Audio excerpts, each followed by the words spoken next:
Welcome back, everybody, to another Sabaton reaction video. I'm actually coming to you from a new location.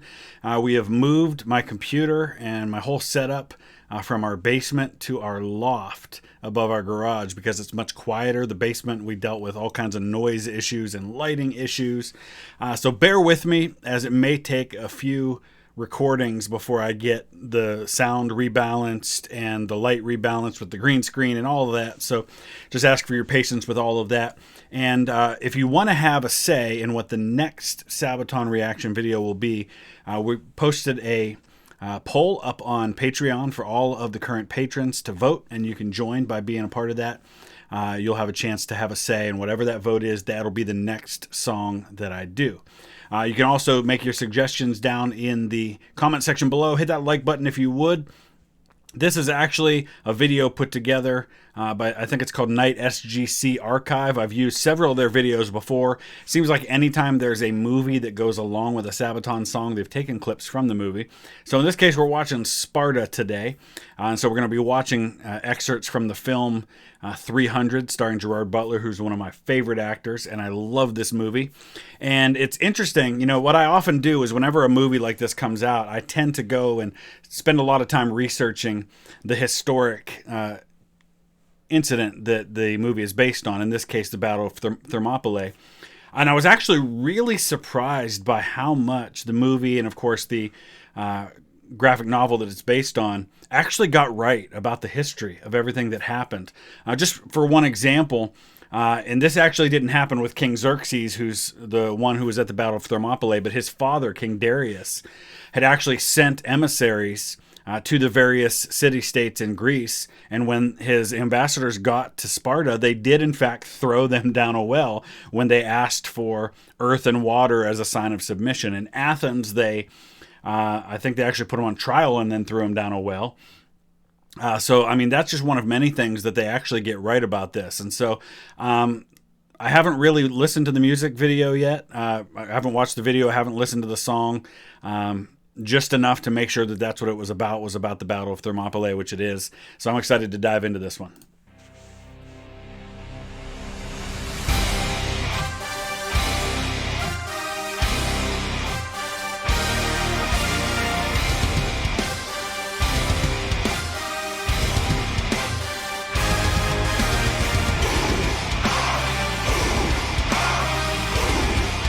Yeah, I like it.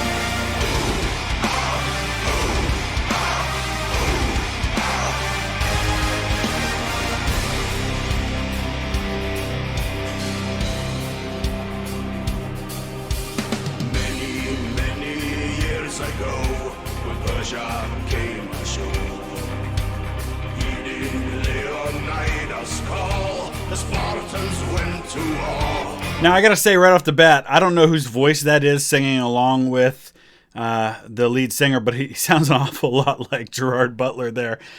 So historically, one of the things that gets wrong, Leonidas was like 60 years old when the Battle of Thermopylae was fought, which he did die in, and he was the leader of this. Another thing historically that's wrong is that it wasn't just 300 Spartans. They were the ones who led this, and they probably were the best fighters. But historical estimates are anywhere between 5,000 and 7,000 were actually fighting on the Greek side. Now, they were vastly outnumbered by the Persians, who were probably closer to 100,000. They didn't have 1,000,000, anything like that, but they probably had at least maybe 50 or 60,000, maybe 100,000, somewhere in there for sure. And the casualties were likewise about 10 to 1, I think. But yeah, Leonidas was certainly, by their standards, an old man at the time this battle happens.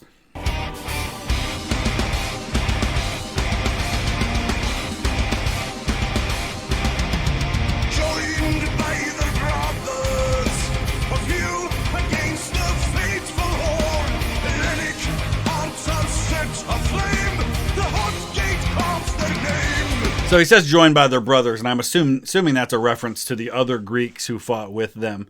And they talk about the hot gates, which is that narrow passage. And it really was a perfect place to fight a battle if you're a smaller, well-trained foe against a greater one. And there actually was one of the things, again, the movie got right was when Xerxes sent a demand for them to lay down their arms, Leonidas did respond by saying, "Come and take them." And I think another one of the things that actually historically happened was when one of his men referred to the fact that the sun was being blotted out by the number of arrows being fired by the enemy. I don't think he said, "Then we'll fight in the shade," but he said something to that effect, like that it was going to be nice that they would be able to fight in the shade instead of having to fight in the sun. So again, they get that right in the movie, and I think that those little tidbits are really cool that they get those things right. The final stand. Stop the Persians stealing land. For our war, leap to fall and live forever. Sparta, Hellas, then and again, see 300 men. Slaughter, Persians, glory and death. Spartans will never surrender.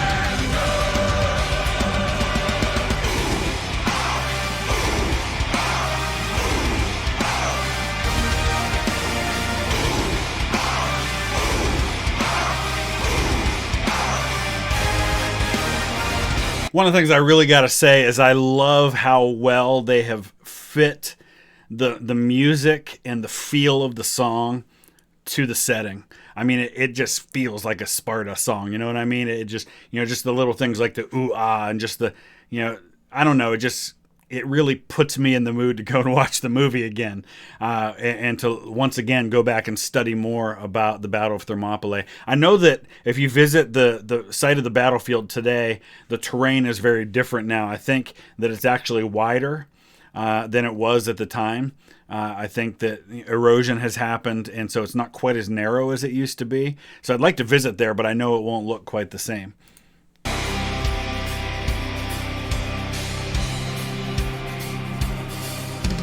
Morning has broken. Today they're fighting in the shade. When arrows blocked the sun, they fell. Tonight they dine in hell. A traitor's hand. Yeah, and so that part's accurate. I can't remember the guy's name, but there was a traitor who, and Leonidas had actually sent some of his men, I don't remember how many, to guard that other path, because he knew that that was a back door that, if found, could expose them to a flank attack. And so he did put men there to defend against that. But this traitor did. I think the battle lasted 5 or 6 days in all, and it was like the 5th and 6th days then that they got outflanked, and at that point Leonidas actually sent most of the other Greeks home, and he and the 300 Spartans, along with I want to say like 700 that were under another man who was killed, who has a statue there today. I can't remember his name, and there may have been a few others, but no more than maybe 1,500 or so were left to fight the final battle. He sent the rest home because he knew they'd be needed to fight further battles against the Persians. Secret passage to the land. Know his name, know his shame. We're lost forever. Sparta, Hellas, then and again, see 300 men. Slaughter, Persians, glory and death. Spartans will never surrender.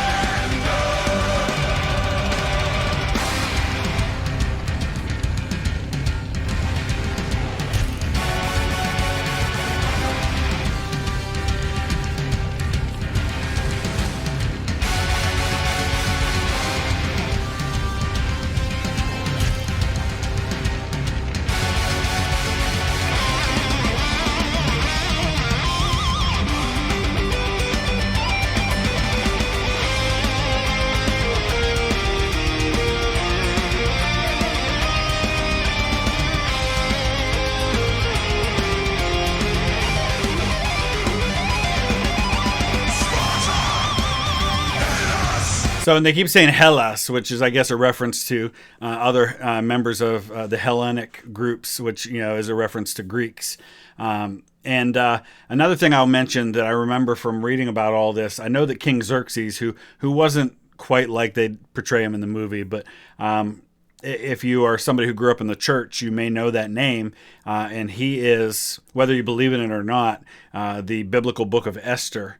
The king that Esther is married to in that book is this same Xerxes that fights in the Battle of Thermopylae, or at least that's what they believe is the case. And one of the other things is I believe 2 of Xerxes' brothers were killed in this battle, and so this was very personal to him.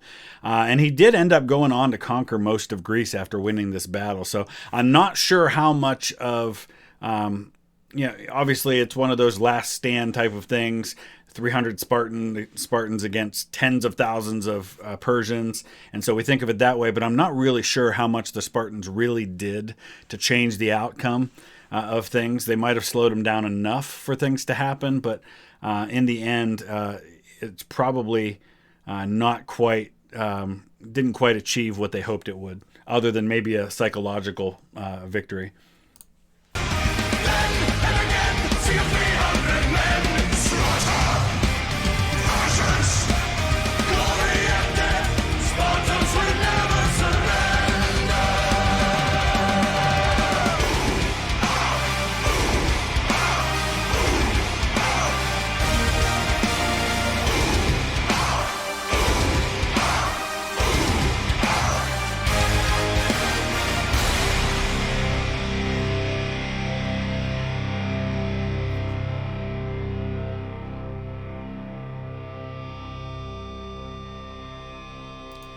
So that was really good. That was actually one of my favorite songs in terms of how well they fit the song to the event. I'd say it's right up there with, for me, Red Baron is really fit well to the topic that they're singing about. That was really cool. I liked that one a lot. I want to go back and watch the movie again and read more about it. So let me know your thoughts. Add your own thoughts. I'm sure some of you know a lot more about the Battle of Thermopylae and this war and Leonidas and the Spartans than I do. So please add your own comments in the comment section below. Don't forget to hit the like button and check out the original content creator, not only Sabaton's music video for this, but also the man who put this video together that I thought fit really well with the music. And we will definitely check out the Sabaton history to this one down the road. Thanks for watching.